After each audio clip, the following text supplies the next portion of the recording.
தண்ணியில தான் கொடுக்குறேன் சார். ஒரு அரிசி இல்ல, ஒரு சாப்பாடுக்கு வழி இல்ல, ஒரு துணிமணி இல்ல, மேல எல்லாம் நெஞ்சிச்சோம். காய போறதுக்கு இடம் கூட இல்ல. அது ஈர துணி தான் பசங்களுக்கு போட்டு விடுறோம். உங்களுக்கு ஏதாச்சும் கொடுத்தாங்களா அரிசி பருப்பு? கொடுக்கல சார், எதுவுமே வரல எங்களுக்கு. சாப்பாடுக்கே கஷ்டமா இருக்கு சார். ஒரு கிலோ வந்து 65 ரூபாய் விற்கிறாங்க அரிசி. அது வியாபாரம் கூட போற டைம் இல்ல, மகளிபுரம் போற வியாபாரத்துக்கு. அது ஜனம் சீசன் இல்ல இப்போ, சீசன் இல்ல.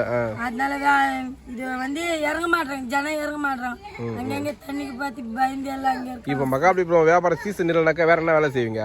வேற என்ன செய்வோம், மசாலா பொறுக்கும். மசாலா இந்த காகிதம் பேப்பர் அந்த மாதிரி பொறுக்கும். அப்ப மழையில அது கூட எல்லாம் இதுவாயிட்டு இருக்குமே. அது கூட இதுமே இல்ல, வீட்டுல தான் கிடக்குறோம். வீட்டுல தான் கிடக்குறீங்க. சாப்பாடு கூட ரொம்ப கஷ்டம். சரி, மழை பெஞ்சா தண்ணி போற மாதிரி காவா இல்லையாங்க? எதுவுமே இல்ல சார், எதுவுமே இல்ல. இவ்வளவு தண்ணி இது எப்போ வடி